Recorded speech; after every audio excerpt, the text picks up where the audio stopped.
नमस्कार, बहुत स्वागत है आपका। आप देख रहे हैं देख न्यूज में हूं आपके साथ पवन तिवारी।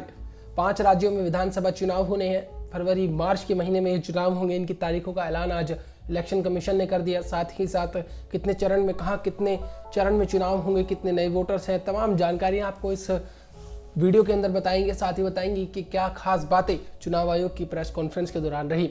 सबसे पहले आपको बता दें कि उत्तर प्रदेश 403 विधानसभाओं की सीट वाला उत्तर प्रदेश, वहाँ 7 चरण में चुनाव होंगे।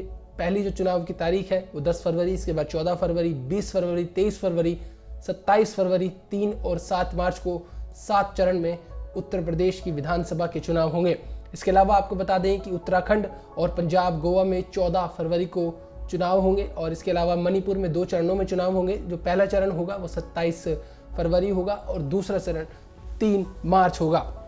साथ ही रिजल्ट कब आएंगे तो 5 राज्यों की विधानसभाओं के चुनाव के नतीजे 10 मार्च को आएंगे और 10 मार्च को 5 राज्यों में नई सरकार का पता लगेगा।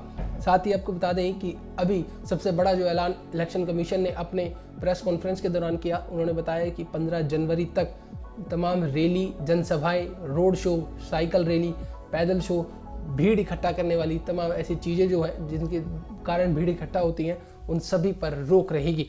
इसके अलावा मुख्य चुनाव आयोग, उन्होंने प्रेस कॉन्फ्रेंस के दौरान बताया कि चुनाव प्रचार डिजिटल वर्चुअल मोबाइल के जरिए हो सकता है और सुबह 8 बजे से 8 बजे तक किसी भी तरीके की सामाजिक जगह पर जाकर चुनाव प्रचार करना, जनसंपर्क करना अलाउड नहीं होगा। इसके अलावा आपको बता दें कि चुनाव करवाने के लिए तमाम तरीके के इंतजाम किए गए हैं। सबसे बड़ा इंतजाम तो चुनावी टाइमिंग बढ़ा दी गई है। 1 घंटे के लिए चुनाव का समय बढ़ाया गया है और साथ ही साथ चुनाव आयोग ने सख्त निर्देश दिए हैं। किन्हें निर्देश दिए हैं? इनकम टैक्स को दिए हैं, डीआर, रेलवे, तमाम जो लोग हैं उन्हें निगाह रखने के लिए कहा है कि चुनावों के अंदर इस बात का खास ध्यान रखा जाए कि किसी भी तरीके का काला धन, नशीला पदार्थ, शराब या फोकट में बटने वाली चीज़ें इधर से उधर ना आ सके, ट्रैवल ना हो सके इन राज्यों के अंदर।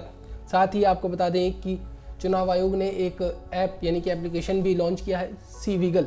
इसके तहत आप किसी तरीके से भी, कोई भी उम्मीदवार, कोई पार्टी, कोई बड़ा नेता अगर आपको चुनावी आचार संहिता का उल्लंघन करता हुआ नजर आया तो आप उसका वीडियो, फोटो सोशल मीडिया पर इस ऐप के जरिए साझा कर सकते हैं। साथ ही आपको बता दें कि कोविड को देखते हुए कई गाइडलाइंस चुनाव आयोग ने जारी की हैं और बताया है कि किस तरीके से कोविड का भी ध्यान रखा जाएगा। तो चुनाव आयोग ने कहा कि जितने भी चुनावी बूथ होंगे वहाँ पर व्हील चेयर का इंतजाम किया जाएगा। बुजुर्ग लोगों के लिए, तमाम जो लोग हैं उन सभी के लिए ध्यान रखा जाएगा। इसके अलावा वॉलंटियर्स मदद करेंगे चुनाव करवाने में और साथ ही वीडियो की टीम होगी और आयोग की टीम होगी। इसके अलावा जो लोग कोरोना पॉजिटिव हैं उनके घर जाकर वीडियो की टीम और साथ ही साथ में चुनाव आयोग की टीम साथ मिलकर एक वैन के जरिए जो लोग कोविड पॉजिटिव होंगे उनके घर जाकर के उनसे भी वोट डलवाए जाएंगे। चुनाव आयोग ने साफ कर दिया है कि चुनाव आयोग ने साफ शब्दों में कहा है कि लगभग उम्मीद है कि 90% तक इस बार चुनावी परसेंटेज यानी जो लोग वोट करने आए 90% तक वोटर्स इस बार चुनाव में वोट डालने आ सकते हैं।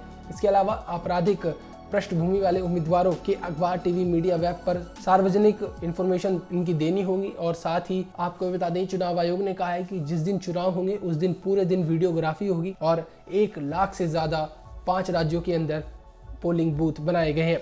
इसके अलावा ऑब्जर्वर भी इस पर निगाहें रखेंगे और ये देखेंगे कि एक निष्पक्ष तरीके से चुनाव हो। साथ ही आपको बता दें कि चुनाव आयोग ने कहा है कि 1250 लोगों पर एक बूथ होगा और साथ ही इस बार बूथों की संख्या लगभग 16% अधिक की गई है। चीफ इलेक्शन कमिश्नर यानी कि मुख्य चुनाव आयोग सुशील चंद्रा ने बताया कि इस बार 5 राज्यों के अंदर लगभग 18.34 करोड़ लोग वोटर्स हैं और जिनमें 8.5 करोड़ के आसपास यानी कि 8 करोड़ 55 लाख महिलाएं हैं जो वोट करेंगी। और साथ ही आपको बता दें कि जो फर्स्ट टाइम वोटर्स हैं उनकी संख्या है 24.9 लाख। इनमें से 11.4 लाख पहली बार वोट डालने वाली लड़कियां हैं। अब आपको बता दें कि चुनाव आयोग ने साफ किया है कि जो पोलिंग बूथ होगा उस पर सैनिटाइज़र, मास्क की पूरी सुविधाएं रखी जाएंगी। ग्राउंड फ्लोर पर आसानी के लिए आपको दिक्कतें ना हो, इसके लिए ग्राउंड फ्लोर पर ही चुनावी बूथ होंगे। और साथ ही साथ चुनाव आयोग ने कहा है कि उनके चुनाव को कराने के पीछे के 3 ही लक्ष्य हैं। पहला लक्ष्य ये है कि कोविड सेफ इलेक्शन हो, इसके अलावा आसान इलेक्शन हो और तीसरा वोटर्स का कंट्रीब्यूशन हो यानी कि ज़्यादा से ज़्यादा लोग वोट करने के लिए आए। अब आपको बता दें कि लगभग 690 विधानसभाओं पर इस बार 5 राज्यों के अंदर चुनाव होंगे। 403 तो केवल उत्तर प्रदेश में ही है। गोवा के अंदर 40 विधानसभा सीट है, मणिपुर में 60 विधानसभा सीट है जिनमें 2 चरणों में चुनाव होंगे, और इसके अलावा उत्तराखंड में 70 विधानसभा सीट पर चुनाव होगा और पंजाब में 117 विधानसभा सीट पर चुनाव होगा। अब आपको जाते जाते एक और जानकारी दे दें कि उत्तराखंड के अंदर सरकार है बीजेपी की, जिनके मुख्यमंत्री हैं बदले गए हैं कई बार, और अब जो मुख्यमंत्री है पुष्कर सिंह धामी। इसके अलावा गोवा में बीजेपी की सरकार है, तोड़ मरोड़ की सरकार है, गठबंधन की सरकार है।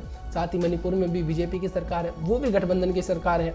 और पंजाब के अंदर में कांग्रेस की सरकार है, चरणजीत सिंह चन्नी मुख्यमंत्री, और उनके पास भी अपना दाव रखने का एक बड़ा मौका होगा। इसके अलावा उत्तर प्रदेश सबसे बड़ा राज्य, देश का सबसे ज़्यादा विधानसभा वाला राज्य, वहाँ योगी आदित्यनाथ की सरकार है। और अखिलेश यादव ने चुनाव आयोग की प्रेस कॉन्फ्रेंस के बाद साफ किया है कि 10 मार्च बीजेपी साफ। ऐसे में अब ये जो चुनावी रंग है, जो चुनावी बिगुल है, वो बच चुका है, इसका श्री गणेश हो चुका है और आज चुनाव आयोग ने तारीखों का ऐलान कर दिया। तो ऐसे में अब कोविड के प्रोटोकॉल का पूरा ध्यान रखा जाएगा, ऐसा चुनाव आयोग का कहना है। साथ ही कहा गया है कि सेफ इलेक्शन करवाने की पूरी कोशिश होगी। तो अब आप भी तैयार हो जाइए और 10 मार्च का इंतज़ार कीजिए। साथ ही चुनावी तारीखें जैसे जैसे पास आएंगी और जैसे जैसे लोग वोट करने जाएंगे, वैसे ही आपकी मेरी सबकी उत्सुकता बढ़ेगी कौन सी पार्टी 5 राज्यों के अंदर राज तिलक करेगी।